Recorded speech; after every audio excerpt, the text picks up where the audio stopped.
Rafael, você escreveu o livro Um Espião Silenciado, né, que é o tema da nossa.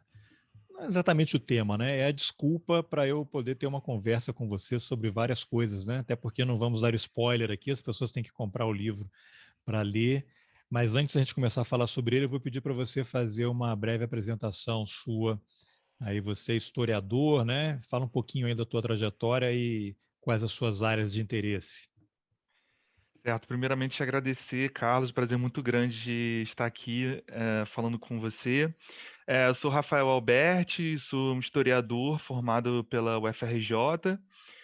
Lá eu fiz a minha monografia sobre a CPI do IBAD-PES, né, duas instituições que ajudaram a derrubar o João Goulart em 64. Eu fiz mestrado em História, Política e Bens Culturais na Fundação Getúlio Vargas, no CPDOC, onde eu fui orientado pela Dulce Pandolfi e pela Ângela Moreira. A minha dissertação foi sobre o caso José Nogueira, em que eu apresento nesse livro, que foi uma pesquisa aí de 10 anos, né? Atualmente eu moro em Pernambuco e eu leciono aqui em escolas públicas e particulares, mas assim, já estou procurando enveredar para um doutorado na URGS por conta de uma documentação que tem lá que tem relação com o livro, né? Pessoal, URGS lá no Rio Grande do Sul.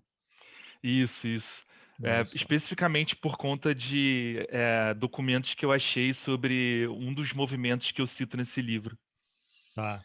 Bom, o subtítulo do livro aqui na capa é A Queda, já é um spoiler, né? A queda de um agente duplo da sacada de seu apartamento e a atuação de organizações anticomunistas no pré-1964. Então, enfim, a gente vai falar, o livro estará presente na conversa toda, mas eu acho que seria interessante você, de repente, traçar aí dar um panorama, né? Que contexto era aquele, né? Pré-golpe de 64, você mencionou há pouco aí que foram duas CPIs, né? Do IBAD e, e qual é a outra? E IPs, né? PES, né? Do, Foi a mesma CPI que investigava os dois, né? desculpa, a mesma CPI investigando as duas entidades que ajudaram a derrubar o governo Jango, né? Mas então talvez seja interessante você falar o que era o IBAD, né? O que significa essa sigla, o IPs, qual é a relação entre os dois, como é que eles foram criados, né? Qual o objetivo, qual era o contexto naquele momento, né? Qual era a necessidade de ter entidades como essas operando no Brasil? Acho que operando é uma palavra boa, né? Sim. Então, o contexto do livro é nos anos 60 no Brasil, né? Principalmente ali em 62, que era um período chave para o sistema de governo brasileiro, porque o Brasil era parlamentarista, né? Então, houve uma crise depois da renúncia do Jânio Quadros e a solução que encontraram foi o João Goulart, que era o vice-presidente, assumir, mas sem os seus plenos poderes de presidente, né? O Brasil ficou sendo governado pelo primeiro-ministro, que na época era o Tancredo Neves. E nesse período, né, uma conjuntura de Guerra Fria, surgiram duas instituições, o IBAD, Instituto Brasileiro de Ação Democrática, e o IPES, que é o Instituto de Pesquisa e Estudos Sociais, que na época não se sabia que eles atuavam em conjunto, né? Isso foi uma descoberta aí do René Dreyfus lá na década de 80, né, quando ele vai publicar o clássico dele, o 1964, A Conquista do Estado, um livro muito Você pode continuar falando aí, relevante, desculpa, que eu vou só pegar o livro certo? aqui. Tranquilo. É um livro muito importante para a minha pesquisa, né? Onde no segundo capítulo ele reserva exclusivamente para falar do IBAD, e esses dois institutos eles faziam propaganda anticomunista, né? Então eles procuravam injetar dinheiro, capturar, fazer uma espécie de vaquinha, né? Tipo uma contribuição de empresários para fazer filmes, articular propagandas que difamassem o governo João Goulart, ou falasse, promovesse fake news sobre Cuba, sobre os movimentos de esquerda, e essa propaganda era passada em todo o Brasil, né, o que na época era algo assim, bem assustador, porque só alguém com muito dinheiro conseguiria, por exemplo, divulgar o programa de rádio do IBAD, que chamava Semana em Revista, em mais de 80 rádios. Isso nem programas da Rádio Globo, Rádio Jornal do Brasil, que eram as mais famosas do Rio de Janeiro, conseguiam ter esse alcance. Então era muito dinheiro envolvido e passava, por exemplo, antes de filmes, curtas-metragens do IPs, que são facilmente vistos aí no YouTube, você consegue ver esses vídeos da propaganda anticomunista, e também nos almoços, no horário de intervalo das empresas. Então, essas fake news, né, já são propagadas no Brasil há muito tempo, e o IBAD e IPs procuravam contribuir com isso. O René Dreyfus, a contribuição que ele dá é que ele vê essas duas como um complexo, né? A CPI que procurou investigar essas instituições, ela não conseguiu incriminar o IPs, ela não conseguiu articular esses tentáculos do IP junto com o IBAD. Já o Dreyfus conseguiu fazer esse panorama, vendo o IBAD mais como uma tropa de choque, aquele grupo que daria uma cara para esses investimentos que eram recebidos por empresários de dentro do Brasil e fora dele, por multinacionais, e o IPES mais como uma elite intelectual que procuraria fazer seminários, dar um aspecto mais estratégico de articular essa penetração assim, anticomunista no Brasil.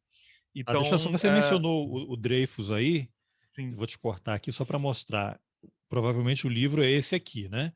Que exatamente. é uma boa base também, né, da tua pesquisa, é uma referência, chama, quem está no YouTube está vendo, no podcast só, eu vou citar aqui, depois olhem aí no YouTube, é 1964, A Conquista do Estado, Ação Política, Poder e Golpe de Classe. É um livro, tem 814 páginas, e só para dar uma contextualizada também, o René Dreyfus, ele era uruguaio. Quando essa edição aqui que eu tenho em mãos foi publicada, ele tinha 36 anos. Ele se formou em Ciências Políticas e História pela Universidade de Haifa, em Israel. Se tornou mestre em Política em 74, na Inglaterra, e PhD em Ciência Política em 80, na Universidade de Glasgow, também lá na Grã-Bretanha. E pesquisou aqui no Brasil sobre Forças Armadas, empresariado, e foi professor, né, de ciência política na Universidade Federal de Minas Gerais e infelizmente morreu precocemente, né? Muito jovem, mas deixou uma obra assim de extrema importância. Tem vários livros, eu tenho dois, ele aqui, esse que eu mencionei, e o outro aqui que é O Jogo da Direita, né? Que Certo. é basicamente o que está acontecendo, né? É um livro que permanece aí atual e, dependendo da leitura que você faça, ele pode até antecipar algumas coisas, né? Agora, antes de você retomar, só uma observação em cima do que você fez. Você mencionou aí que o IBAD ele era mais operacional, digamos assim, né? Sim. Mais a guerrilha ali, para ficar no tema aí que resultou nas confusões todas, e o IP seria algo mais intelectualizado. Eu sei que não dá exatamente para transpor para hoje, mas para a gente entender, o IBAD hoje a gente poderia considerar que seria uma espécie de MBL, Movimento Brasil Livre, e o IPs teria uma referência assim, tipo o Instituto Mises Brasil, Instituto Liberal, dá para fazer esse tipo de comparação aí, considerando o anacronismo, né, que para a história é super importante? Fazendo essas considerações, eu creio que sim. Acho que poderia, num passado, assim, no início dos anos 2000, o IPES poderia ser o Instituto Milênio, né, com articulações de seminários. Por exemplo, o IPES ele criou um livro, Recomendações sobre a Reforma Agrária. Então, é algo que eu vejo muitas semelhanças hoje em dia, o MBL também costuma fazer isso, que é o seguinte, nos anos 60, uma pauta muito discutida era a reforma agrária. Então, essa pauta foi sempre muito ligada à esquerda. Então, o que eles fazem? Eles querem disputar o movimento, né? Disputar aquela aquela conversa, aquele programa. Então, eles usam esse termo reforma agrária para criar um livro, seminário, sugerir mudanças no campo, mas quando você vai ler na íntegra o documento, nada mais é do que um apoio ao agronegócio, não tem nada falando sobre distribuição igualitária de terras, as retiradas de terra são com indenização, são para privilegiar as indústrias, a agroindústria no campo. Então, eles só usam o termo mesmo reforma agrária, mas Dá para dizer que seria tipo, uma tentativa de sequestro de pauta quando você vê essa discussão aí de urna eletrônica, impressão do voto, que é algo que a esquerda, vários partidos sempre defenderam, e aí foi capturado, né, sequestrado pelo Bolsonaro e sua turma. Exatamente. Então é como se fosse assim, já que como a gente não tem como ganhar essa disputa, já que está muito em voga as reformas de base que o João Goulart propõe estão aí eminentes, então que seja aos nossos moldes, né? E a gente vê, né, assim, MBL fazendo isso toda hora. Recentemente, o Fernando Holliday, ele quer se apropriar da figura do Luiz Gama, né, como uma personagem, assim, como se fosse meritocrata. Então, existe Luiz Gama, só para pontuar certas também, comparações. era um negro escravizado que perdeu os pais muito cedo, acho que nem chegou a conhecer o pai, e que ele, vamos usar o termo, a meritocracia, né, apontada pelo Holliday, ele conseguiu a liberdade, se formou advogado e se tornou um grande defensor do fim, defendeu, né, negros, né, lutou contra as desigualdades. Isso, exatamente, né? Ele tinha acesso à biblioteca do antigo dono de escravos dele e, a certo tempo, ele conseguiu sua carta de alforria e começou a libertar escravizados que sofriam violência de seus donos, né? Digamos assim. Então, isso era muito comum. O IPES, inclusive, ele teve apoio de escritores famosos, como a Raquel de Queiroz, o Rubem Fonseca, atuavam na propagação dessas ideias, né, e serviram decisivamente para essa conspiração civil também do golpe militar de 64, né, que para a gente que é de ciências humanas é algo bem óbvio, mas para quem não é dessa área, senso comum, às vezes falta essa colocação, assim, por exemplo, nos livros didáticos, ou numa conversa como a gente está tendo, que vai ser passada no YouTube, de colocar isso bem explícito, né? Não é uma teoria da conspiração isso, né? É bem documentada a participação civil na derrubada do Não, governo do João inclusive, Goulart, né? o René Dreyfus foi acusado, né, de espalhar a teoria da conspiração quando ele lançou o livro, né? Imagina, americanos dando dinheiro para desestabilizar a democracia no Brasil. Isso é um absurdo, né? E aí, com base na documentação, ficou comprovado. E você mencionou outra coisa interessante aí, que é essa apropriação da pauta em relação à reforma agrária. Quando você olha hoje, o que está acontecendo em relação a esses PLs aí, projetos de lei, usando a frase do ex-ministro Ricardo Salles, né, de passar boiada, e esse discurso do Bolsonaro e do governo, né? Não, os índios eles querem ganhar dinheiro, eles querem mineração. Então esse PL aí da mineração em terras indígenas é exatamente tentar acobertar o real interesse, né? Não, eles vai preservar o meio ambiente, vamos seguir todas as regras. E quando você pega a lei, não tem nada disso, né? É só para realmente autorizar os grandes grupos a ganharem mais dinheiro, considerar os pequenos garimpeiros ali como atividade artesanal, né? Uma coisa travestida. Os paralelos são muito interessantes.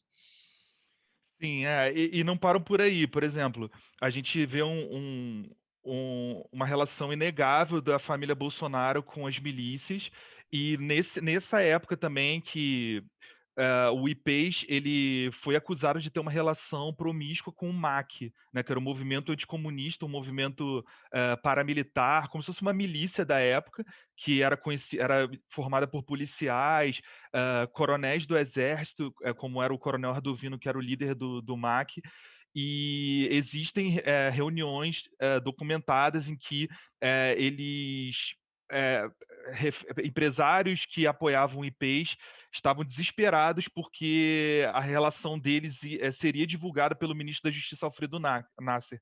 Então eles na reunião eles se falam meio que em códigos, mas em determinado momento ele fala que IPs é igual MAC.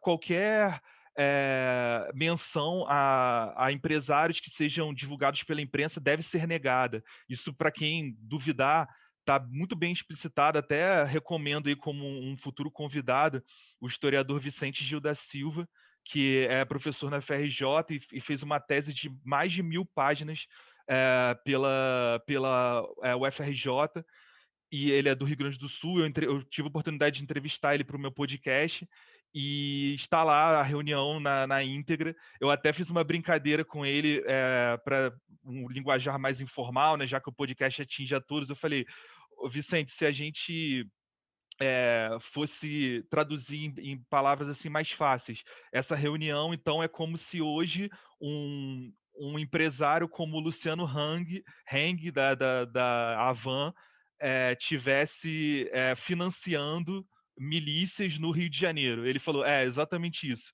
Essa reunião é como se fosse isso. É como se atualmente um grande empresário que apoiasse o governo financiasse grupos paramilitares." Era isso que estava divulgado nessa Tá, reunião. vamos só E fazer aqui um reforço. Ninguém está acusando o Luciano sim, Hang de sim. fazer isso. Não vão pegar esse trechinho aí e vão dizer que ele está É, sendo. Não, tem nada, ele está fazendo só uma comparação de um empresário que é bolsonarista, que apoia o governo, né, com hoje, trazendo para os dias de hoje para as pessoas entenderem. Não há nenhuma acusação contra o Luciano Hang. exato, exato. É só para trazer mais para uma tradução mais fácil da importância que seria a divulgação dessa reunião, que o IPES fica assustado com as denúncias que o ministro da Justiça faz contra um movimento paramilitar que foi acusado de metralhar a sede da UNE em 62. Né? Então isso era muito assustador. Por que que o IPES, um instituto que se diz democrático, que lutava contra o anticomunismo, estava tão preocupado e não se associar a esse movimento, né? Se você não deve, você não teme. Por que que você estava preocupado com essas denúncias? Então mostra também outras alianças que podem ter acontecido entre esses movimentos civis e movimentos como se fossem milícias, né? Paramilitares anticomunistas. Mas Agora, assim, sim. diga, diga. Não, não, era só para. Não, pode complementar, sem problema. Não, é só para fazer o gancho com a história, né? Por que que a gente está dizendo tudo isso, né? Sobre IPES, IBAD, Não, é isso que eu MAC. ia te falar, para você É. falar. O IBAD, como é que ele foi criado, né? Qual o objetivo, quem é que financiava, e aí o IPES também, porque aí tem um braço realmente ali do Golbery, né? O longo braço do Golbery.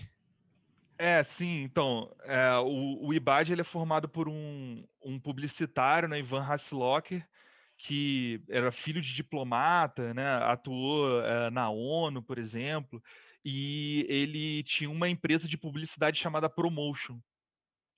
Só que ele fala que ele começa a despertar para a política quando o governo Leonel Brizola estatiza um dos seus clientes no Rio Grande do Sul, que era uma empresa.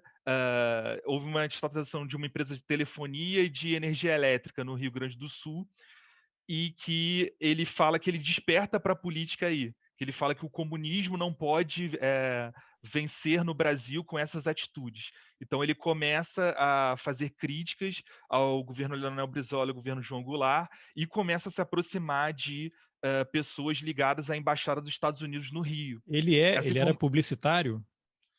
publicitário, Curioso, é filho de. impossível não fazer o paralelo, né? Quando você, olha só a palavra já, quando você pensa no Brasil Paralelo, essa produtora que está aí crescendo de forma impressionante e inexplicável ainda, os fundadores falam, né?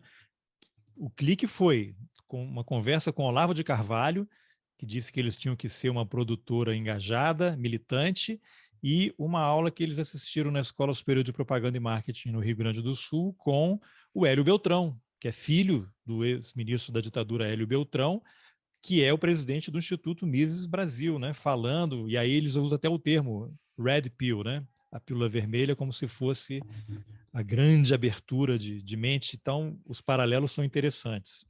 Sim, são muitos, assim, né? E a gente percebe que o Ivan Hasslocker começa a se aproximar da Embaixada dos Estados Unidos no Rio. E por que isso é importante?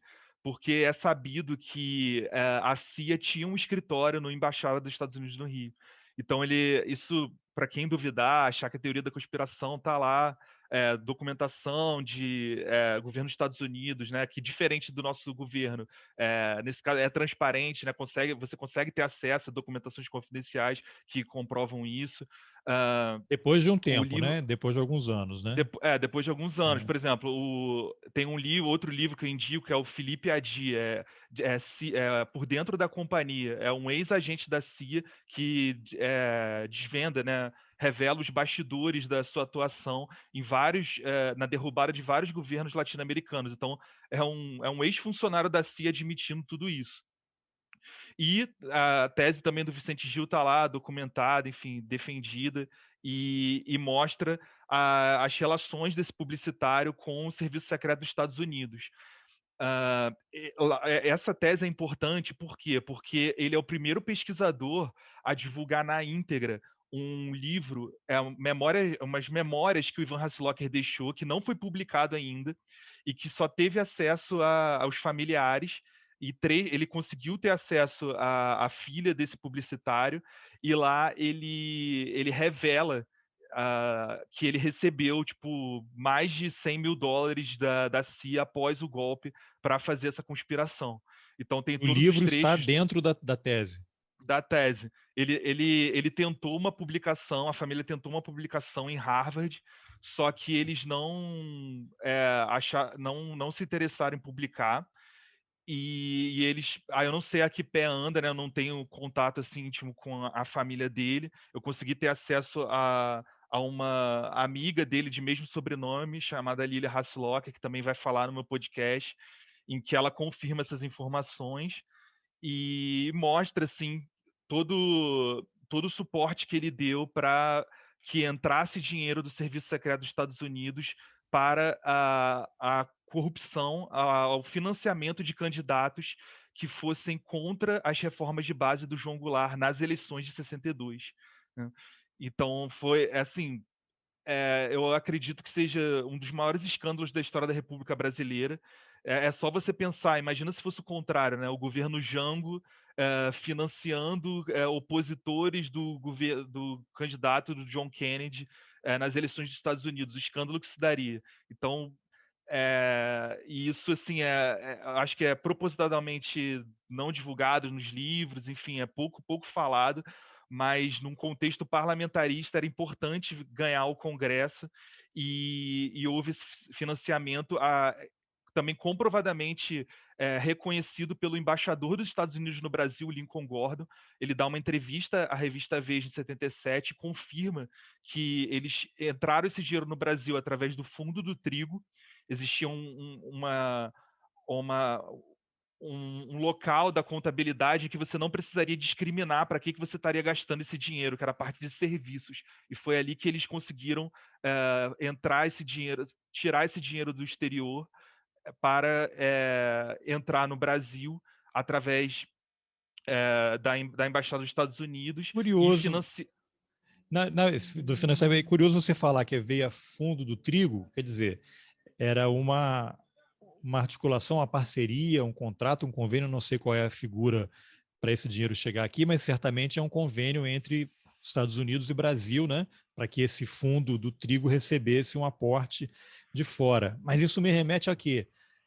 Tem uma figura muito importante na história das ditaduras latino-americanas, que é o Dan Mitrione, que era um agente da CIA que trabalhou em vários países, inclusive no Brasil, No e Uruguai ele... também. No Uruguai, né, exatamente. Mas aí, inclusive aquele filme... Estado de Sítio. Não, tem um filme brasileiro, que é... Não sei se é do... Quem é o autor? Farias, aquele irmão do ator, aquele cineasta que morreu há pouco Roberto tempo. Faria. Roberto Farias, que é qual eu tenho até esse filme aqui. Para Frente Brasil? Para Frente Brasil. Então, o Roberto Farias tem um filme Para Frente Brasil que teria sido inspirado um episódio real acontecido aqui no Brasil, que tem a ver com o Damitrione. O Damitrione era um agente da CIA que atuava sob a cobertura de ser um adido agrícola. Salvo engano, ele era um adido agrícola. Então você vê fundo do trigo, uma coisa de agricultura, e você tem um agente da CIA que ele atuava aqui, mas o que o Damitrione fazia? Ele ensinava tortura, né? Inclusive há relatos de que ele atuou, não sei se no consulado em Belo Horizonte, em que havia uma história de que sequestravam mendigos, moradores de rua, e que naquelas sessões de tortura eles faziam aulas ensinando como é tortura. Inclusive, no Pra Frente Brasil tem uma cena dessa que é baseada no depoimento de vários ex-presos políticos que eram torturados diante de uma audiência de militares para os caras ensinarem as técnicas.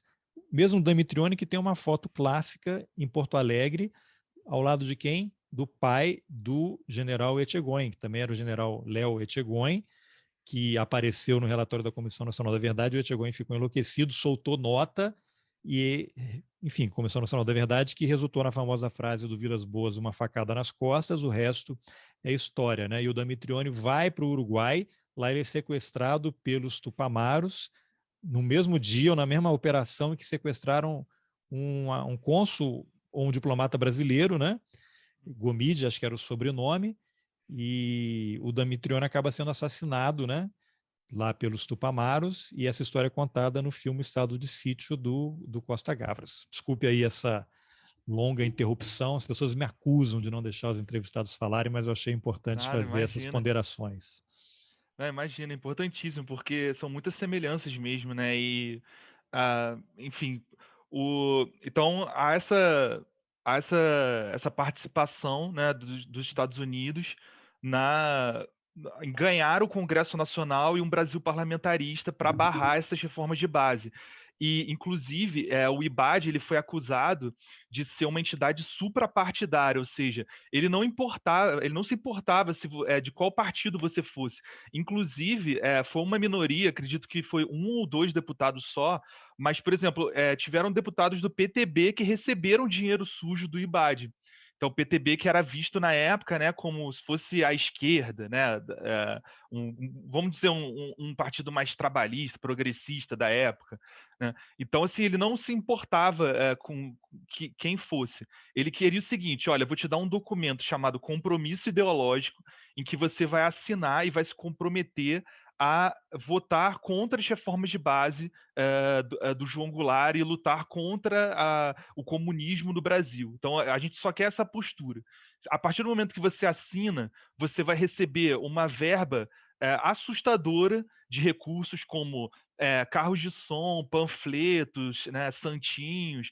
Então, a campanha era muito desleal, né? Até na época, o Eloy Dutra, que era o vice-governador da Guanabara, também deputado federal pelo PTB, que é um dos principais articuladores da CPI, ele chama essa campanha de 62 de a campanha do centavo contra o milhão.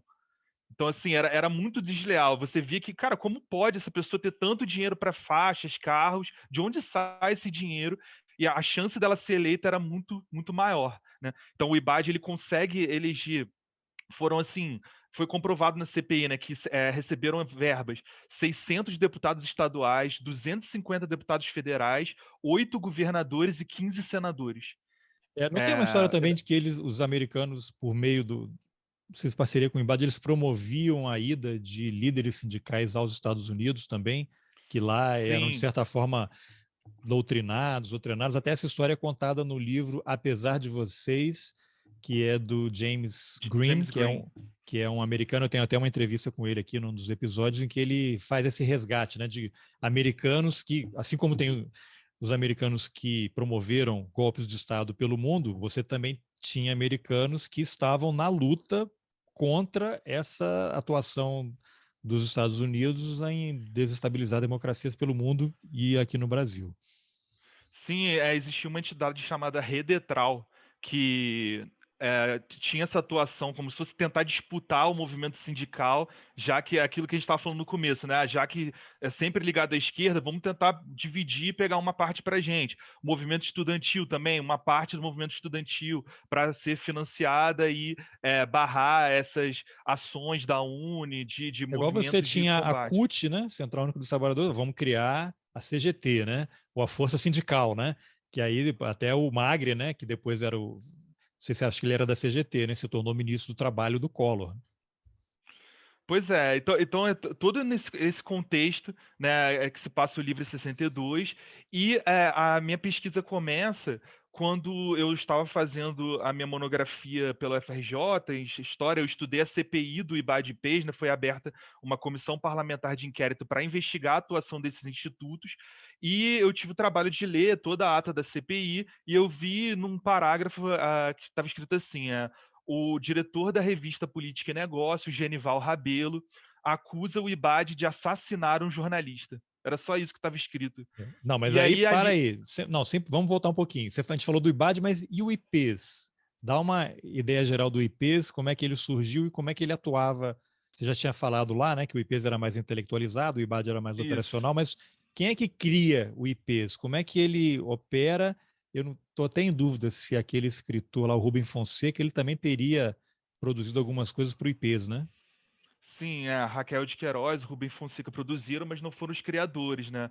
As participações ali de criação foram mais de empresários ligados à indústria de São Paulo, Rio de Janeiro. Então, dos principais empresários, e tem esse viés é muito parecido com o IPES, né? De fazer propaganda anticomunista, mas com um viés mais sofisticado, intelectualizado, promover seminários, conferências, eh, articular o grande empresariado brasileiro contra as tentativas do João Goulart de promover uma justiça social maior, uma reforma agrária, as reformas de Instituto base. Millennium da É, época, né?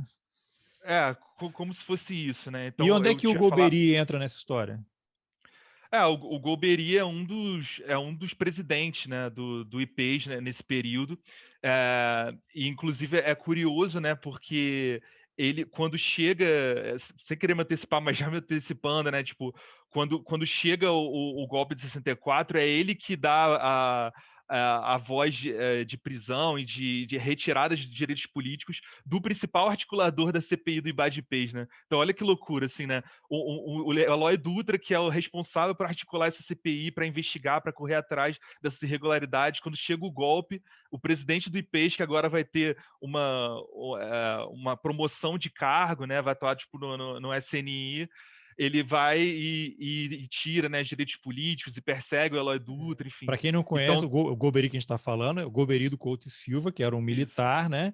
E é considerado aí, pelo menos nos livros ali do Hélio Gaspari, como o bruxo, né? Atuava em parceria com o Geisel e foi uma figura super importante na história recente do país, em todo aquele processo também participou dos golpes, né? Mas o processo de abertura. Foi o criador do SNI, né? Isso. É até interessante você dizer isso, porque assim, o Golbery, tipo, era um militar, né? Então, mostra assim, o livro do Dreyfus também mostra essa, e também o livro do Eloy Dutra, né? IBAD, Sigla da Corrupção, que é outro livro que foi muito importante para minha pesquisa. Ele mostra essa conexão de militares com o IPES e o IBAD, né? Para disfarçar a sua atuação a penetração na política brasileira, eles criam organizações subordinadas, como a ADP, Ação Democrática Parlamentar, ou seja, era um grupo do IBAD de parlamentares que atuavam no Congresso Nacional.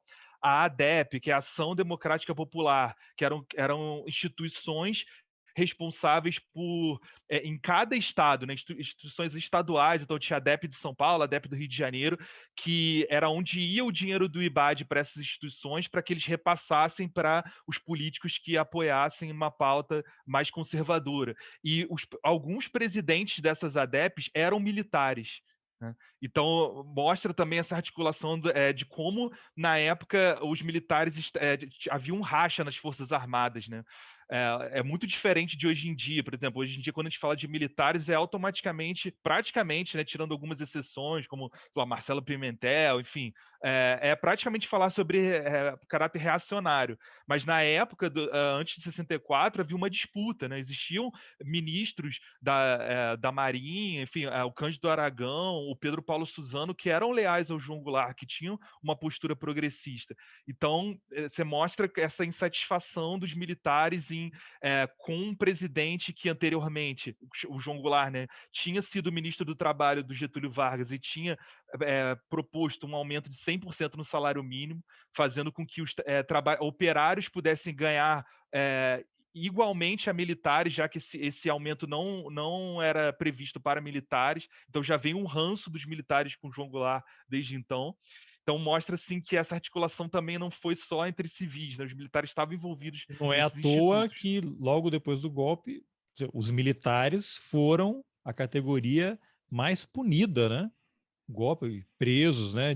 Foram Sim. banidos, perderam direitos, tanto que tem aí a comissão de anistia, a grande maioria é de militares.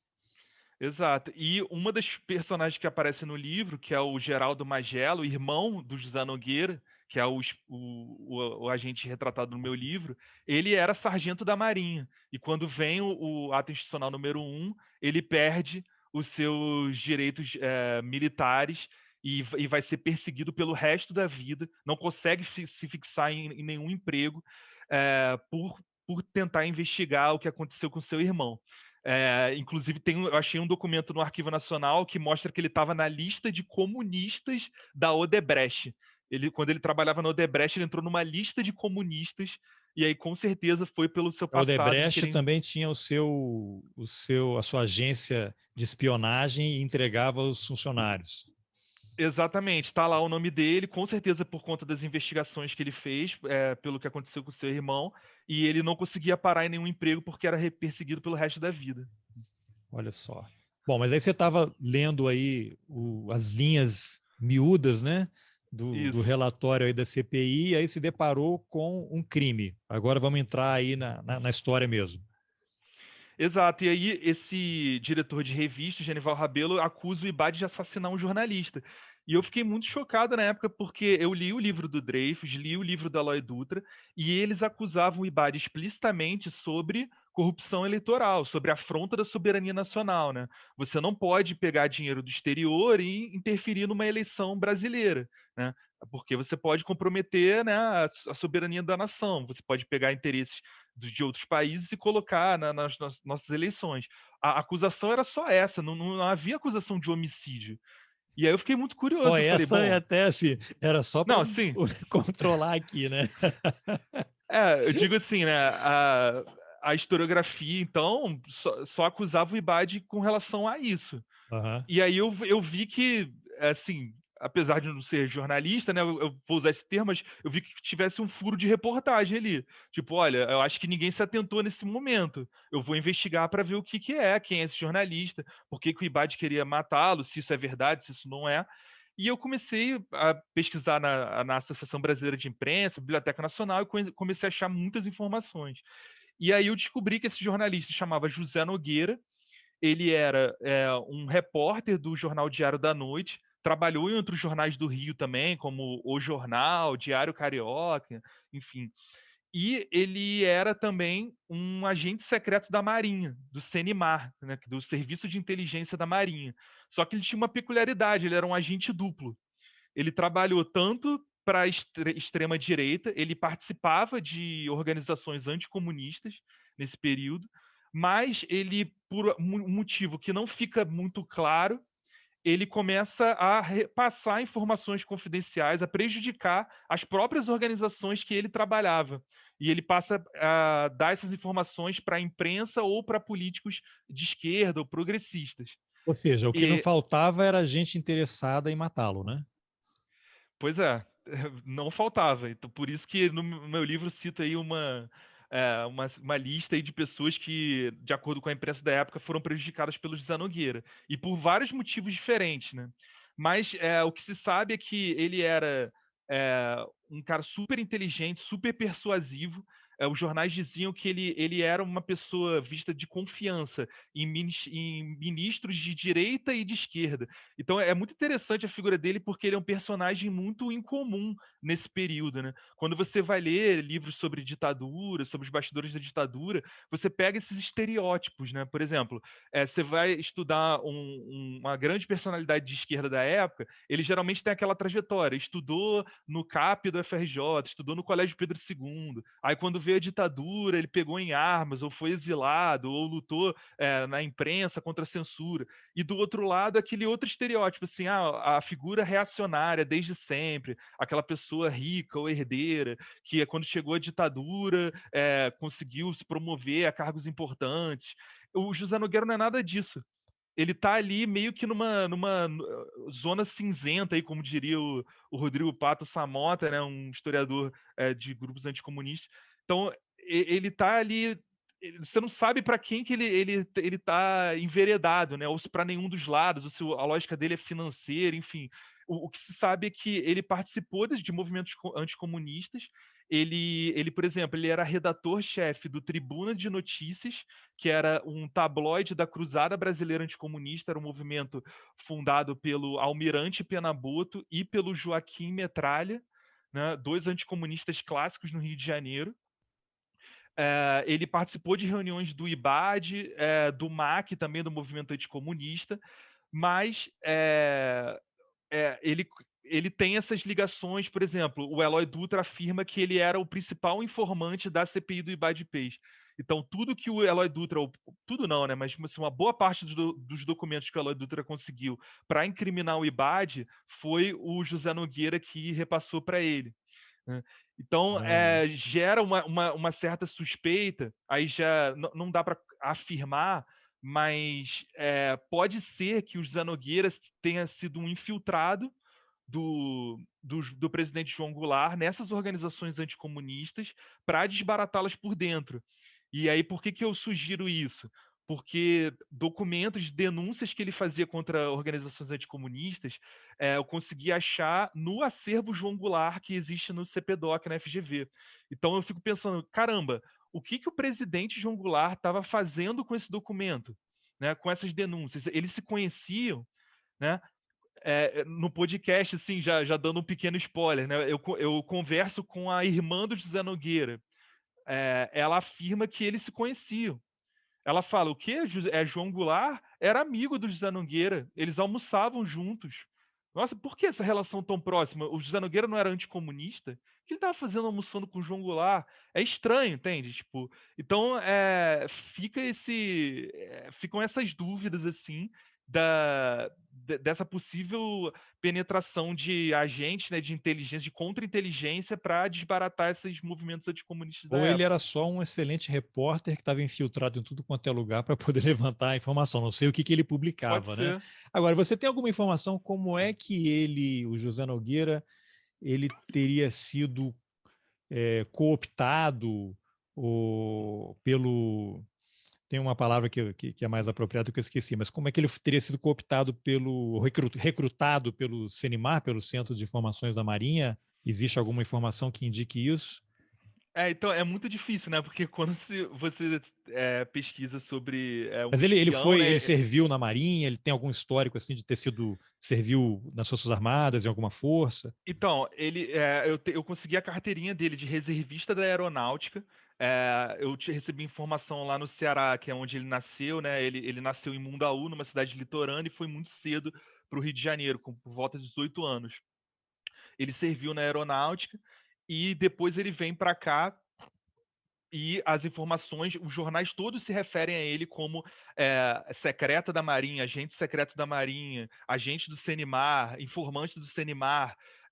O seu próprio irmão dá depoimentos nesse sentido, né? Outras coisas que sugerem essa aproximação.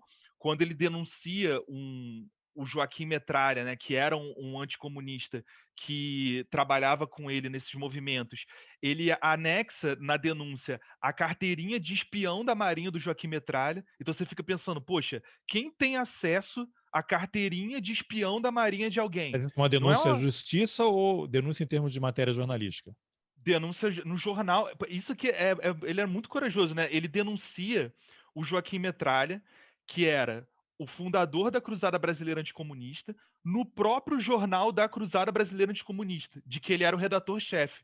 Ele começa o texto, Acusação de quê? ele a acusar de elaboração de fake news, diversas assim nas eleições de 55, dele ser o idealizador da Carta Brand, né? Para quem não sabe, foi uma fake news produzida ali nas eleições do JK, do Juscelino Kubitschek, para associar o Juscelino Kubitschek ao governo de Perón.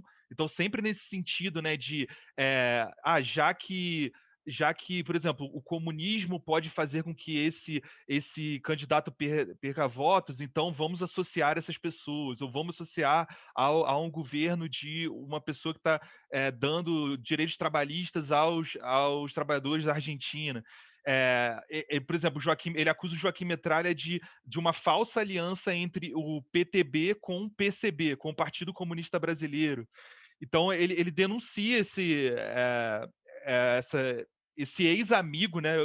Eles eram amigos, isso confirmado pela própria irmã. Eles têm fotos juntos no Museu do Ipiranga, em São Paulo, né? Trabalhavam na mesma instituição e, por um motivo que não fica claro, ele começa a denunciar o seu próprio amigo, né? Joaquim Metralha. Então, essa reportagem jornalística está nos arquivos do presidente João Goulart, que consta no CPDOC. Qualquer um pode ver pela internet, eu também anexo aí no livro as denúncias. E ele já começa falando que ele teme por perder a vida dele com essas denúncias.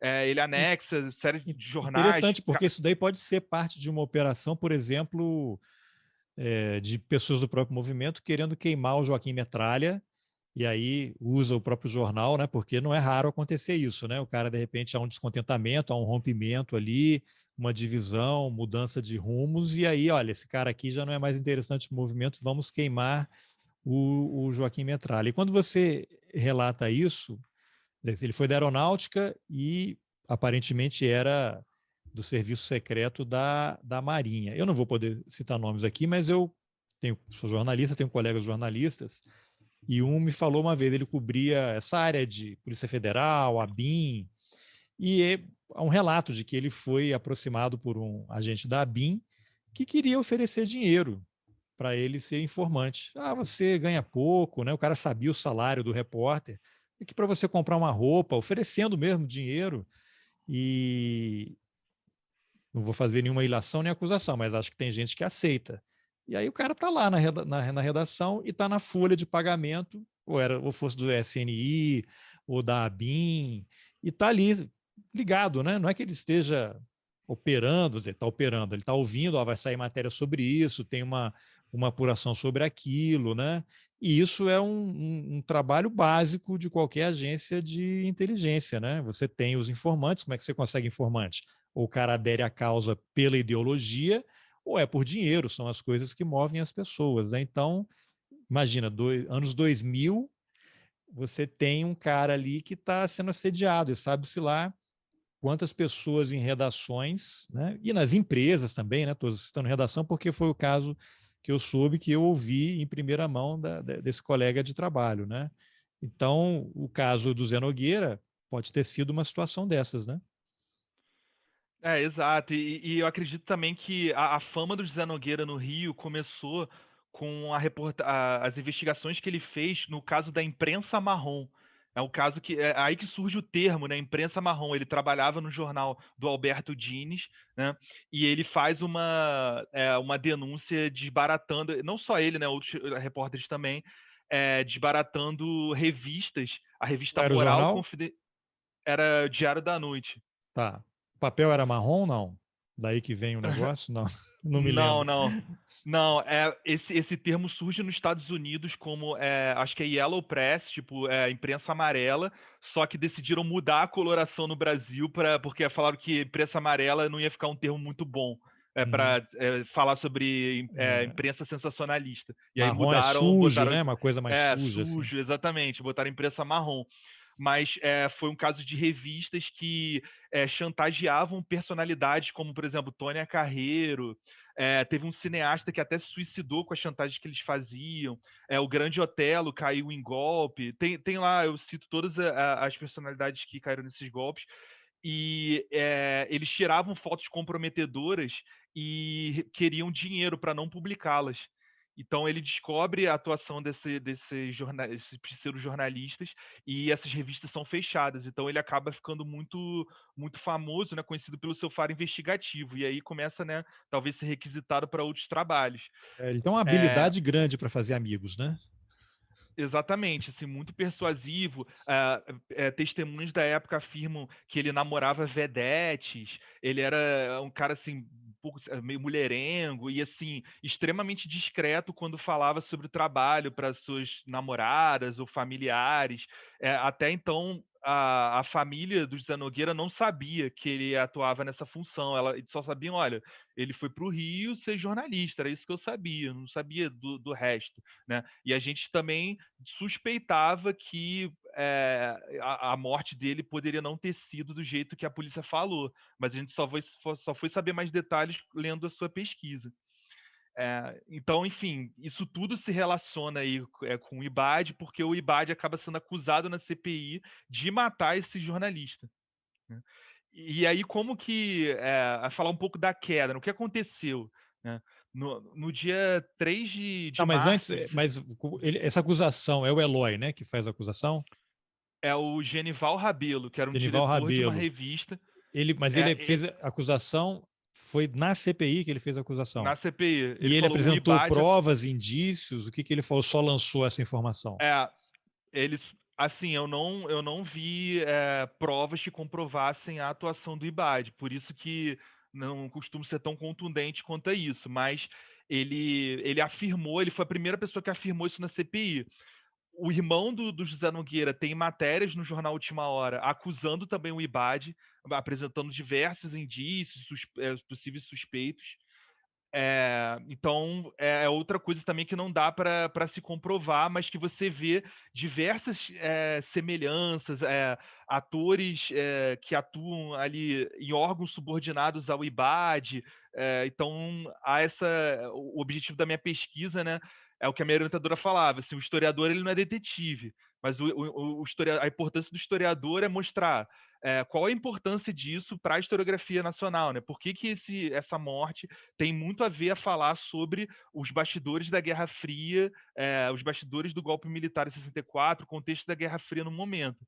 E aí isso eu acho que é algo importante. Então não vou ser irresponsável, né, de fazer uma acusação contundente, mas as suspeitas são enormes, né? Até pelo o José Nogueira ser informante contra o IBAD, enfim, né? De prejudicar organizações anticomunistas que ajudavam o IBAD, enfim.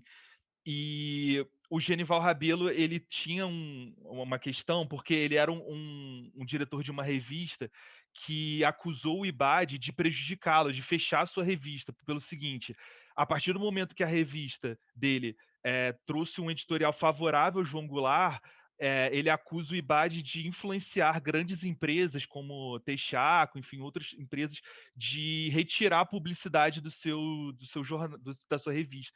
Então ele acabou não tendo mais como sustentar a sua obra, porque o financiamento não existia mais.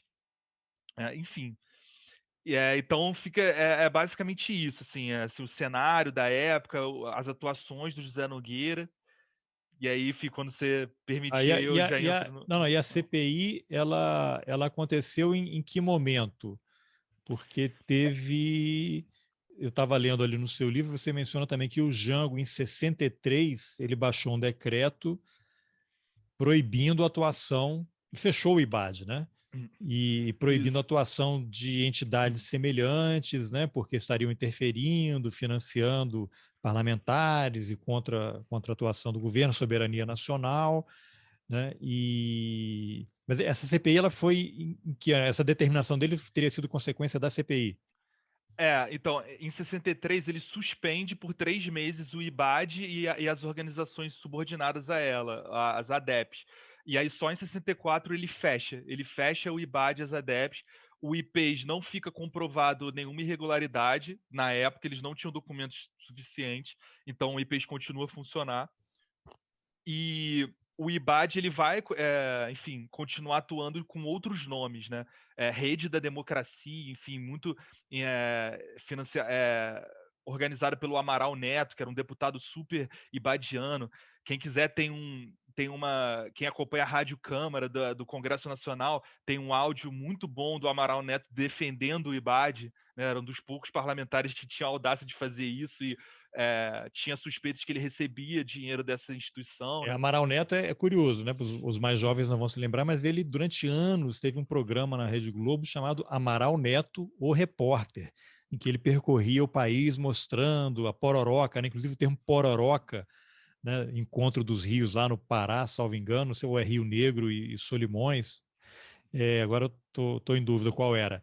E ele popularizou isso, né? Porque ele viajava para mostrar as maravilhas do Brasil, o Brasil grande, naquele período da ditadura, e ele também, acho que foi, não sei se foi na Câmara ou ele deu alguma entrevista dizendo, tudo bem, vai fechar o IBAD, mas ele continuará funcionando com outro nome, né? Exatamente, exatamente, que passou a ser rede da democracia. Então, em 63, o João Goulart suspende por 3 meses, e em 64, quando acaba a CPI, ele fecha em definitivo o IBAD. Só para fazer uma linha cronológica, né? O José Nogueira, ele cai do apartamento dele em março de 63, e a CPI ela é inaugurada só em maio de Ah, 63. Essa denúncia do Genival Rabelo é só em julho. Então, tá. só para explicar um pouquinho melhor, Essa quando o linha José do Nogueira tempo, e ele teria sido, como você falou já, um dos principais informantes dos do Eloy responsáveis Dutra. pela CPI, né? Isso é admitido pelo Eloy Dutra no jornal Última Hora. Disse até que o Tenório Cavalcante, né, que era o homem da capa preta, ele não ia falar sobre os atentados que ele sofreu, mas já que o Tenório Cavalcante falou, então eu vou falar. Durante a CPI eu sofri atentados contra a minha vida, o Eloy Dutra falando isso, né? E fala que o José Nogueira revelou para ele, antes de morrer, que o MAC, o Movimento Anticomunista, estava ameaçando ele de morte. Então, assim, são vários indícios aí que ele possa ter sido assassinado, né? Mas as investigações dessa morte de Zé Nogueira, só para também fazer uma linha cronológica, quando ele cai, há um registro de ocorrência feito por um detetive chamado Dadu, e dura um dia só. Ele cai no dia 3 de março, no dia 4 ele já encerra o caso como acidente, como simples queda. E esse caso ele é abafado da imprensa, esse caso não é comentado, muito comentado. E aí só na CPI em julho, ou seja, tipo 4 meses depois, que esse caso volta à tona nas manchetes dos principais jornais por causa dessa denúncia do Genival Rabelo na CPI. Então, quando o Genival Rabelo fala, olha, o José Nogueira não caiu, ele não sofreu um acidente, ele foi assassinado. E aí os jornais voltam a dar Uhum. repercussão e obriga, né, a pressão da imprensa faz com que a polícia abra um inquérito. Tá, Então, então vamos agora voltar ali, um back forward ali. Qual é a circunstância da morte? O que você conseguiu reconstituir dos últimos momentos? Ele estava onde? Trabalhava como jornalista e aí encontraram o corpo dele no chão. O que você conseguiu levantar? bom, isso é muito. Essa parte, a história do José Nogueira tem várias lacunas, mas essa parte ela é muito bem documentada, inclusive por testemunhas da época, amigos dele que eram jornalistas e relataram isso nos jornais, como o jornalista Berilo Dantas, do Diário Carioca. É, no dia 2 de março, o José Nogueira ele se reuniu com alguns amigos importantíssimos jornalistas, como Carlos Castelo Branco, que era um jornalista do Jornal do Brasil, o Pedro Miller, do Jornal do Brasil também, que era o José Nogueira era um dos seus informantes, e o próprio Berilo Dantas. Eles se reuniam em um restaurante chamado Rio Minho, que fica ali até hoje na Cinelândia, acho que é a Veriste da Veiga, e falou que ele tinha descoberto uma negociata no Ministério da Fazenda, que houve um assalto na casa dele, mas que eles não sabiam onde estavam os documentos. Essa é uma informação que tem na época. Aí ele termina o almoço, vai para casa e afirma que vai para um casamento. Ele vai para um casamento à noite. Esse casamento ele vai com o seu companheiro de apartamento, que era o Fernando Macedo, era um funcionário da Surzan, era uma companhia de superintendência de urbanismo do Rio de Janeiro, e um amigo do quinto andar do mesmo prédio, um advogado chamado Luiz Antônio Oliveira. Eles vão para o casamento, voltam de madrugada, Eles insistem para que eles param ali no Amarelinho, um bar tradicional na Cinelândia, no centro do Rio. O José Nogueira morava na Cinelândia, ali na Rua das Marrecas, e eles insistem para que o José Nogueira ficasse mais um pouco para tomar uma saideira. Enfim, o José Nogueira recusa e vai sozinho para casa. Quando ele chega na portaria, ele percebe que esqueceu a chave e quase que imediatamente os dois amigos chegam. E aí já começam as estranhezas, né? Bom, os amigos que queriam que ele ficasse por uma saideira, quando o José Nogueira recusa, eles quase que chegam juntos com ele na portaria, como se eles não pudessem perder de vista o José Nogueira, né? E aí eles sobem junto no elevador. O Fernando e o José vão para o seu apartamento, que era o 302, o Luiz vai para o quinto andar. E aí, passado alguns minutos, uns 20 minutos, o José Nogueira cai do apartamento dele, cai do terceiro andar, ali da Rua das Marrecas. O primeiro a ver o corpo é um vigia do edifício Mesbla, que ficava em frente ao apartamento. Ele comunica ao porteiro do prédio, porque o corpo caiu em frente àquele prédio, então ele falou, bom, deve ter sido desse prédio aqui. E o porteiro reconhece o José Nogueira e liga para a ambulância. O que eles estranham é que eles em nenhum momento ligaram para a polícia, eles ligaram para a ambulância. E a polícia chega no lugar. Então, como assim? Como que a polícia sabe que alguém caiu aqui? É como se ele estivesse ali por perto, dando uma cobertura, não se sabe, né? Mas é estranho, nós não chamamos a polícia e ela chegou. A polícia civil chega, sobe no apartamento, encontra um apartamento quarto e sala. O José Nogueira dormia num sofá-cama na sala e o Fernando no quarto. Eles encontram a sala num breu, eles veem que a luz da sala está queimada e vão até o quarto. O Fernando, o companheiro de quarto dele, está dormindo. E aí eles acordam esse Fernando e falam, onde é que está o José Nogueira? Ele fala, tá dormindo na sala. Aí ele, vem cá, dá uma olhada aqui. Aí ele olha, quando ele vê o José Nogueira no chão, ele tem uma crise nervosa e começa a chorar compulsivamente, né? Bem estranho, né? Como é que ele não escutou nada, né? Um corpo caindo. Estranho ali a figura desse proprietário do apartamento, esse Fernando Macedo. Colega E de apartamento, né? ele era o dono do apartamento, né, proprietário, e não ouviu nada. Começou a ter uma crise nervosa assim que viu o corpo no chão. O José Nogueira vai imediatamente para o Souza Aguiar, que fica ali perto, no centro do Rio, e os detetives começam a interrogar o Fernando Macedo. O Fernando fala que o José costumava beber muito depois do trabalho e costumava se ficar sentado na varanda do apartamento. Então ele teria se desequilibrado e caído. E aí, somente com esse depoimento, somente por conta dessa fala do Fernando Macedo, a Polícia Civil encerra a investigação e fala: foi uma simples queda. Ele caiu porque esse documento eu consegui na Polícia Civil.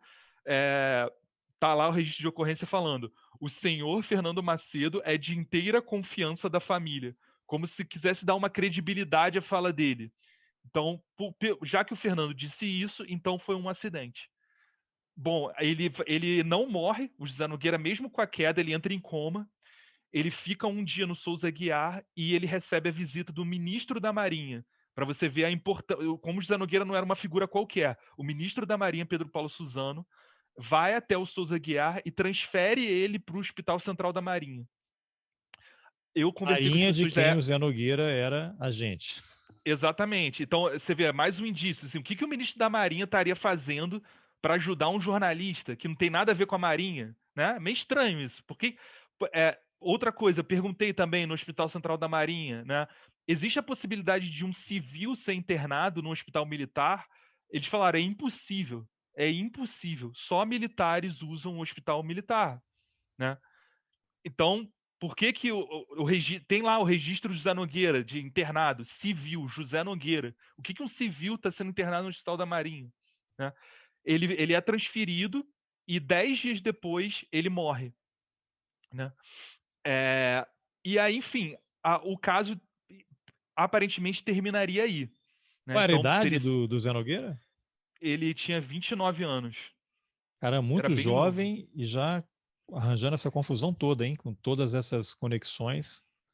exatamente, extremamente influente. Alguns jornais citam que ele tinha uma carteirinha da Embaixada dos Estados Unidos, que eu não consigo entender por que que ele tinha essa carteirinha. Não Mas consegui nunca achar. apareceu, né?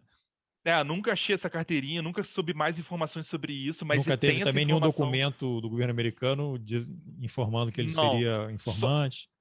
somente uma acusação que o José Nogueira faz contra o Joaquim Metralha de que ele receberia 300 mil cruzeiros da CIA para ser um agente de informação da CIA. Fala que ele tinha carteiras de falsificação com nome adulterado, enfim, e que ele era conhecido como Mister Victor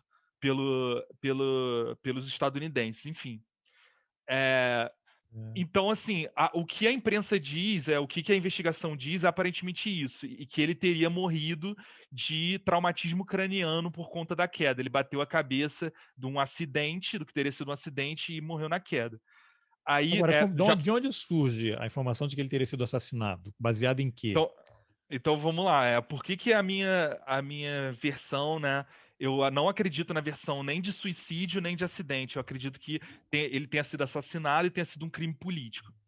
É, eu encontrei reportagens, entrevistas dos peritos da Polícia Civil e da Marinha, né, afirmando no jornal Última Hora de que não existe menor possibilidade de ter sido um acidente. Então, por quê? Porque eles revelam o teor do laudo cadavérico do José Nogueira. O que teria no laudo cadavérico dele?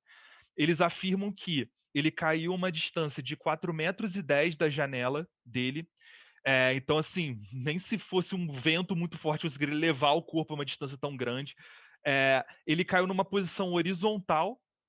Então, se uma pessoa cai de um apartamento, ela vai cair levemente inclinado numa posição vertical, né, ou de cabeça, ou com as pernas, mas nunca numa posição horizontal, o que indicaria que duas ou mais pessoas poderiam ter arremessado ele, e tanto que o corpo passa por cima de um táxi da marca Hudson, que é um táxi assim, um corpo muito grande, né? Ele vai parar do outro lado da calçada, né? Eles encontram no corpo, por exemplo, marcas de cigarro na mão, né? O que indicaria uma possível tortura. Eu conversei com Queimaduras, né, pessoas. de cigarro. É, eu conversei com pessoas que conviveram com o José Nogueira na época, que estiveram no hospital com ele e confirmaram que não tinha somente nas mãos, mas tinha também no rosto, umas bolinhas vermelhas, como se fosse cigarro apagado no rosto. Os peritos falam que ele tinha escoriações que a queda não poderia provocar nas pernas, nos braços, né? E que ele caiu desacordado, né? Por que é importante essa informação? Porque só aí isso já descarta a hipótese de suicídio, né? Se a pessoa ela quer se matar, como que ela vai se atirar se ela estava desacordada? Né? Então só aí isso já descarta. E assim, os familiares falam que ele nunca tinha ganho tanto dinheiro na vida dele. Ele estava de mudança da Cinelândia para Copacabana, não tinha a menor intenção de suicidar, não apresentava nenhum quadro depressivo, problema crônico para tentar se matar. É, a questão do acidente, né? Por que descarta essa hipótese? Todas as informações que os peritos afirmam que contém no laudo cadavérico de torturas, eles afirmam até que um termo chamado pau científico, que é uma forma de torturar sem deixar equimose, sem deixar marcas, o que inclusive comprometeu os seus rins.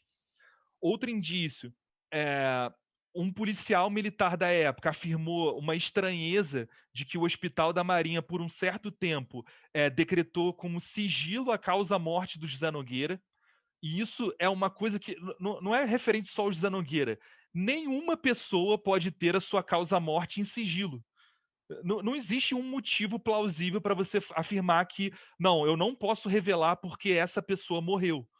Mas A não isso ser que está vocês. documentado? Tem algum documento dizendo que não pode divulgar ou é só relato? Então, há um relato desse policial.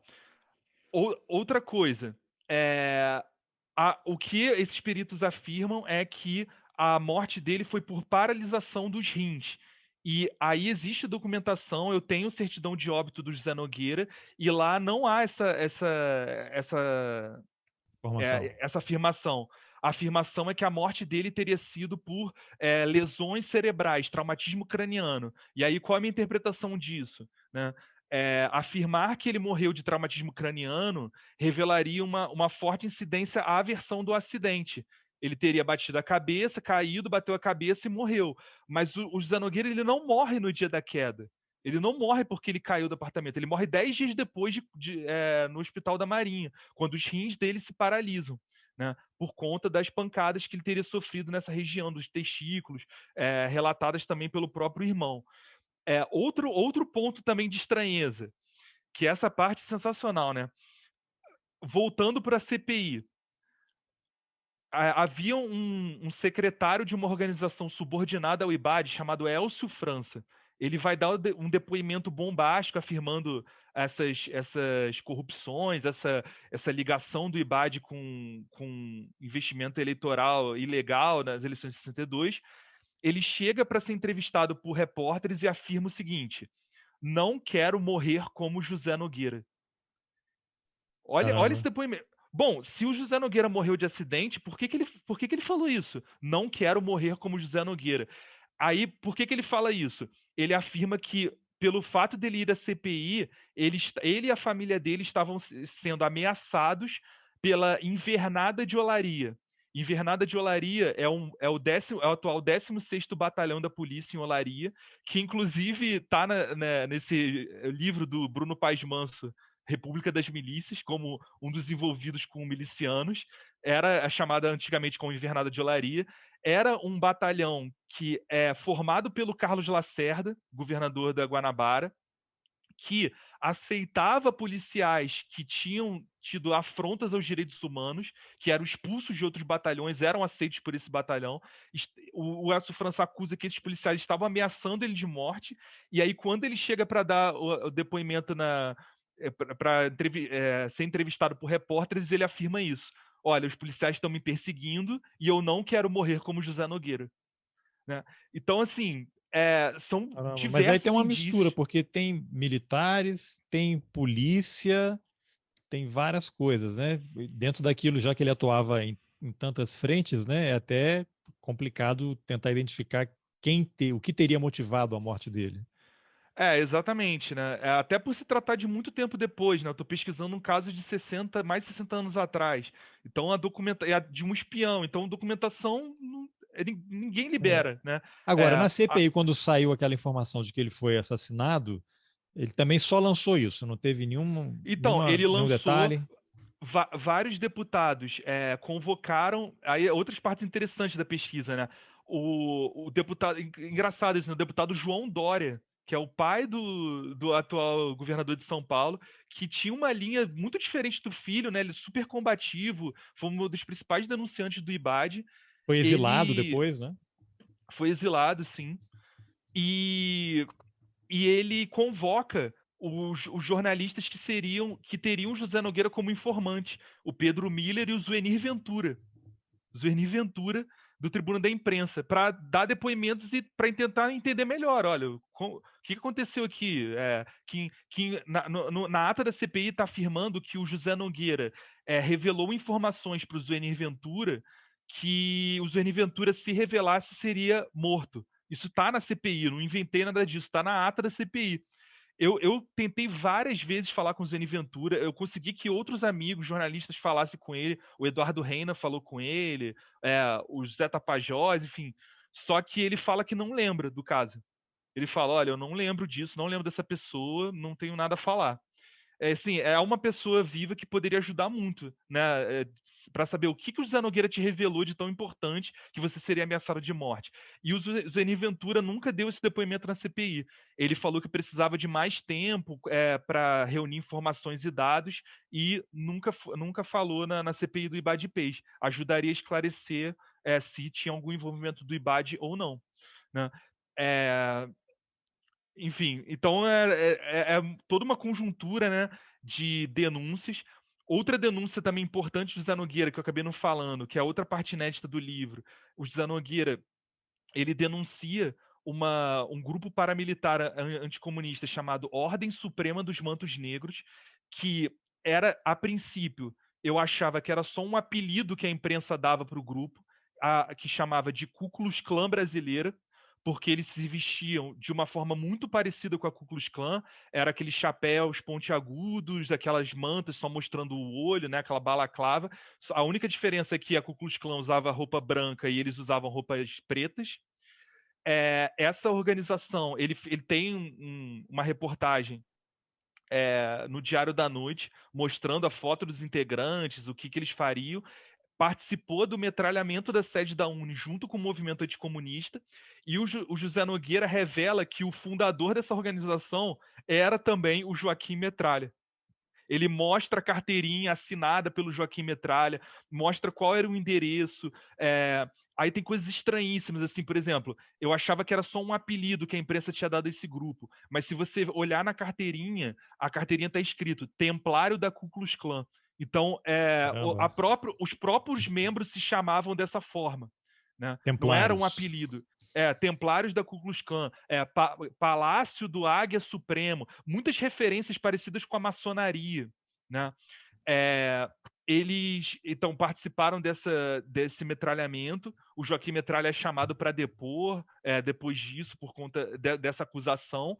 E aí, uma novidade que eu quero enveredar para minha tese de doutorado, até já saiu algumas notícias que eu quis adiantar para alguns amigos da imprensa. O Eduardo Reina até publicou uma matéria na BBC sobre essa minha pesquisa, que ano passado eu me atentei que essa organização tinha uma filial no Rio Grande do Sul, só que eu não tinha tido tempo de investigar direito essa filial. E aí, ano passado eu estava de férias, eu falei, bom, vou investigar essa Ordem dos Primadistas, que era uma filial dessa Ku Klux Klan do Rio de Janeiro. E aí eu fui descobrir uma série de coisas de que esses primadistas, eles fizeram um atentado à Rádio Farroupilha. Eles invadiram a rádio para ler um manifesto conclamando as pessoas a irem para as fronteiras do Rio Grande do Sul, pegarem armas e lutarem contra o comunismo no Brasil, contra o João Goulart, contra o Leonel Brizola. Eles tinham essa vestimenta também, faziam juramentos à Bíblia. É uma organização nova que descobri através dessa pesquisa. E como estou lançando um podcast sobre esse livro, eu recebi um financiamento para viajar para Porto Alegre e pesquisar sobre essa organização. E eu tive a felicidade de encontrar no Arquivo Público do Rio Grande do Sul, a PERS, 4 pilhas de documentos, de relatórios policiais, panfletos, flâmulas, estatutos, anotações de cadernos dessa organização que foi investigada pela polícia do Rio Grande do Sul devido a esse atentado, e mostra essa organização que tinha uma filosofia chamada primadismo, criada por um professor de filosofia chamado Valdomiro Ramos Pacheco, que era um ex-integrante do Partido Comunista Brasileiro. Ele foi expulso do PCB por coisas assim abjetas, ligadas à pedofilia. Ele foi expulso do Partido Comunista, não sei se por conta de um ranço, acabou fundando essa filosofia de primadismo, que, olha, outra curiosidade para hoje em dia, né? Se colocava como uma terceira via. Ele falava o seguinte: nós somos como um pêndulo que vai para a esquerda e para a direita, mas terminamos no centro. Nós não acreditamos no capitalismo, pois ele produz muitas misérias, mas também não acreditamos no comunismo, que propõe barbáries. Nós somos o centro perfeito. E aí, enfim, tem documentações sobre as instituições em que eu quero muito pesquisar mais a fundo, porque eles tinham 2 instituições relacionadas à criança e juventude.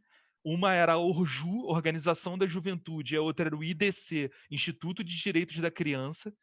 E eles o tempo todo têm uma espécie de fixação com crianças, de falarem a criança é o ser perfeito, a criatura perfeita que Deus criou e pode levar a gente a uma evolução espiritual. Então, queria saber por que eles fizeram essa organização, que era uma espécie de escoteiros, enfim. Não sei se até remete, tem até uma série no Netflix, né, Colônia Dignidade, que você passa lá no Chile, que eram Sim, os Chile. Nazistas, né, que criaram aquilo, e ali era um plantel, né, de crianças para eles praticarem pedofilia. Pois é, e assim, esse líder eu fui ler esses documentos, a polícia, quando investigou os primadistas por esse atentado, puxou a ficha criminal de todos e viu que nenhum tinha antecedente criminal, exceto o líder. E aí eu fui ler qual era o crime que ele tinha cometido. Ele foi acusado em Caxias do Sul de forçar uma menina de 13 anos a casar com ele e depois ele envenenou essa criança. Ele foi condenado por 16 anos, mas ele, por conta do, não sei se bom comportamento, enfim, ele só cumpriu 8 anos de cadeia. E aí eu quero muito investigar Progressão de isso por, pena, talvez, né? enfim, ele também é acusado de Mas tentar ele jogar. matou a menina ou foi Ele tentativa envenenou. ela morreu? Ele envenenou a menina. Tá lá, isso é documento policial, tá? Não é tipo matéria do jornalista. Tá lá, Poder Judiciário do Rio Grande do Sul. Tá no Ah. arquivo público do Rio Grande do Sul. Agora, Rafael, você sabe, imagino que ao longo da pesquisa você vai acabar esbarrando nisso, né? Se essas organizações elas deixaram filhotes, porque esse pensamento é aquilo, né, que o Amaral Neto falou, vai acabar o IBAD, a gente vai criar um outro nome, porque as pessoas não vão embora, né? Esse pensamento não vai embora. Então, essa Ku Klux Klan aí brasileira, essas entidades todas, você acha que esse fenômeno que a gente está vivendo agora de neofascismo, né? Inclusive você tem tanto Polícia Federal quanto o Ministério Público e pesquisadores do tema alertando a quantidade e o enorme crescimento de células neofascistas no país inteiro, né? Toda hora surge alguma coisa. Você acha que essas organizações aí que você está pesquisando, que é coisa ali dos anos 60, eventualmente começo dos anos 70, elas podem estar ainda em operação com outro nome, com supremacismo, porque a ideologia é a mesma. Acho que assim, é cedo para afirmar, preciso aprofundar nas minhas investigações para ver se tem uma relação direta com 2022 e 1962, né? Mas o que é sabido, por exemplo, se a gente afastando um pouco essa Ku Klux Klan, os movimentos o movimento anticomunista foi a base para a formação do CCC, do Comando de Caça aos Comunistas, né? Que foi criado em 64 e Mas foi um dos não principais. precisa ir longe, né? Porque tudo que o Bolsonaro e os filhos dele e o pessoal que está do lado dele Exato. fala é combater o comunismo no Brasil. Eu queria até queria entrevistar. Se você conhecer algum comunista aí, você me indica que eu queria fazer uma entrevista com ele, porque eu não Pois conheço. é. É ridículo, né? Eles jogam com medo das pessoas, né? Então, assim, eu não tenho como saber assim quais foram os desdobramentos, mas Talvez o não que uma eu coisa direta assim, né? Mas eu digo assim, esse é pensamento ele vai se modificando e se radicalizando ao longo dos anos. exato. E assim, alguns, não sei se existe uma relação, mas já saíram reportagens atualmente de pessoas fantasiadas, né, com a roupa da Ku Klux Klan, no Rio Grande do Sul, Sim, inclusive. não teve Uma aquele roupa caso recente, né? De marrom uma em estudante de São aluna de Paulo. história que fez um bolo com a cara do Hitler. Tem até um Pois é. estudante de filosofia aí também que estava assediando pessoas e a universidade cassou o título dele, uma coisa assim. Pois é, o que eu quero estudar na minha tese de doutorado é isso. Será que essas organizações elas tiveram outras ramificações durante a ditadura e até hoje? Ou também ir para trás? Será que essas organizações são frutos da existência de partidos nazistas no Brasil, no sul do Brasil? Né? O Brasil era o maior partido nazista fora da Alemanha. Né? Na região Rio Grande do Sul, Santa Catarina. Será que tem alguma relação dessas pessoas? Né, que mudaram o nome das instituições só para não esbarrar numa questão do pós-guerra, do Além pós-segunda guerra. daquele braço auxiliar que era o integralismo, né? Que comungava das mesmas ideias. Pois é, e conversando também com o Eduardo Reina, que ficou bem interessado com esse tema, né, com esses grupos que descobri, ele falou, Rafael, ele escreveu um livro, né, Cativeiro Sem Fim, falando Inclusive, sobre a o Eduardo já foi entrevistado duas vezes no podcast Ele é aqui, uma sobre ótimo. o livro e outra sobre os documentos que ele conseguiu lá do governo americano. Pois é, ele é ótimo. E ele afirma, ele falou assim: olha, eu estou bem curioso, porque na minha pesquisa a gente fala muito sobre sequestro de crianças, ou de adoção ilegal, né? Pegar crianças e levar para o exterior. E um dos principais estados que aparecem isso é Santa Catarina, onde, de acordo com a sua pesquisa, essas instituições de criança e adolescente atuavam também. Apesar do grupo ser do Rio Grande do Sul, eu achei matérias no jornal O Estado de Santa Catarina que colocam até um endereço do IDC, do Instituto de Direitos da Criança, desses primadistas, Olha em Santa só. Catarina. Então, será que tem uma relação ou não? Né? Eu preciso investigar mais para saber. Será que se a gente pode cruzar as crianças que estavam nessas organizações com crianças desaparecidas ou com denúncias na polícia? Eu teria que investigar mais a fundo para saber. Interessante, hein? Tomara. Agora, se você quer complementar alguma coisa sobre o livro ou a gente fala do podcast?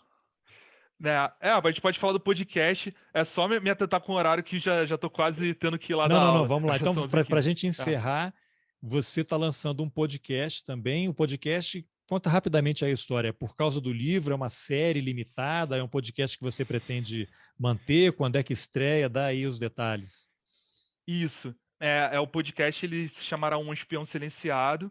Ele foi produzido pela Half Death, que é uma produtora de podcasts de São Paulo, que inclusive fez parte do Caso Evandro, né, que foi um podcast bem conhecido, né, Projeto Humanos, que depois virou documentário na Globoplay. Eles produziram um podcast baseado no meu livro no formato de storytelling, né? Então eu sou o narrador da história, mas a gente vai intercalando com depoimentos de familiares do José Nogueira, pessoas que conviveram nesse período de 62, historiadores como o James Green, Paulo César Gomes dão depoimentos, o Aldo Arantes, que era o presidente da UNE quando a Ordem Suprema dos Mantos Negros metralhou a UNE, ele estava dentro da UNE, ele estava dormindo na UNE, ele dá um depoimento sobre o que aconteceu aquele dia. Então, a gente vai intercalando com também, eu leio notícias da época que falam sobre o caso, e tem 8 episódios, e a gente está ainda na fase de. A gente já terminou de fazer o podcast, só que esse mês a gente está negociando aí com as grandes plataformas para ver se alguma Legal. Se gosta da interessa, ideia né? e se interessa. Você que fez o roteiro? Sim, eu fiz o roteiro junto com um historiador chamado Vitor Garcia. A gente fez em conjunto e com a consultoria da Sara Azobel, que é uma influente podcaster aí, que ajudou muita gente na produção do roteiro.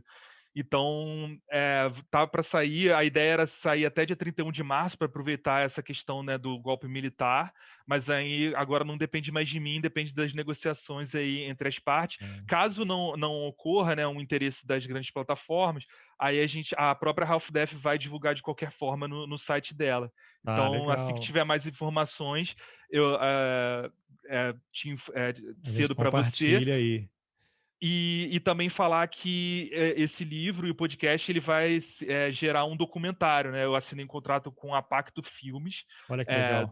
da Malu Campos e José Tapajós, e a gente pretende aí também pegar alguma parceria para fazer esse documentário sobre essa história aí, que acho que é bem importante para revelar uma parte, às vezes, um pouco esquecida da historiografia brasileira, que às vezes a gente se preocupa muito em entender a ditadura só estudando 64 e 85, mas dá para entender a ditadura também estudando entre 60 e 64.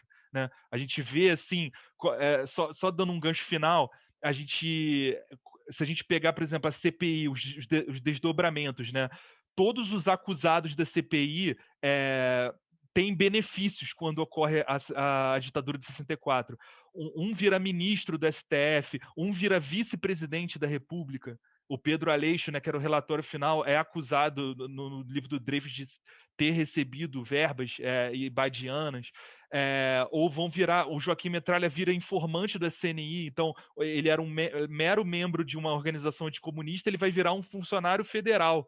Até Né? o Zé E Aparecido de Oliveira, que você menciona, né, que em algum momento assim, ele era uma pessoa pobre, sem recursos, depois o cara fica amicíssimo do Sarney, né, vira uma figura, uma eminência parna do governo e chega a ser governador indicado aqui do Distrito Federal.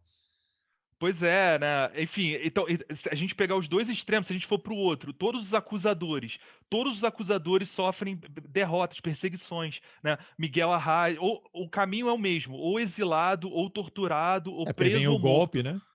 né? Então, Rubens Paiva, será que a morte do Rubens Paiva também tem ligação com a atuação dele na CPI do Ibadipês? Né? O João Dória, Ele já exilado, nem Miguel ocupava mais, Arraes. ele ocupava mandato? Não, ele estava sem mandato, o Rubens Paiva. Na CPI do Ebad Peixe? Não, não, não. Quando ele foi sequestrado, ele não estava exercendo Não, mandato, né? ele foi caçado, ele foi caçado. Todos esses foram caçados pelo AI-1, né? Perderam os direitos políticos. Como eu falei, o Geraldo Magela, irmão do José Nogueira, perde os direitos militares e não consegue mais arranjar emprego. Então, todas essas pessoas, curiosidade, né? Se isso fosse uma coisa E no caso aleatória, do Rubens Paiva, oficialmente é porque havia um voo do Chile com pessoas trazendo informações, né? E o Rubens Paiva era um cara que redistribuía, né? Tinha os exilados lá, e aí as pessoas isso. foram pegas no voo, né? Quando desembarcaram, e entregaram o Rubens Paiva, né? Oficialmente, essa é uma das versões que É. resultaram na prisão e desaparecimento dele.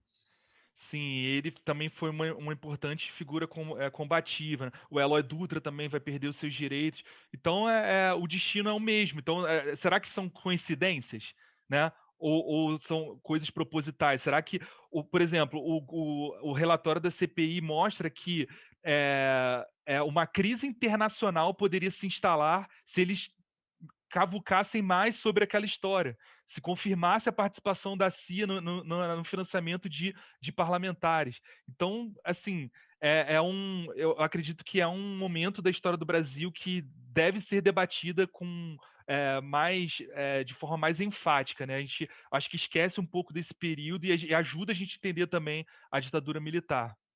Maravilha. Bom, Rafael, obrigado aí primeiro, parabéns, né, pelo livro, pelo podcast. Tenho certeza que vai ser um grande sucesso, assim como o livro.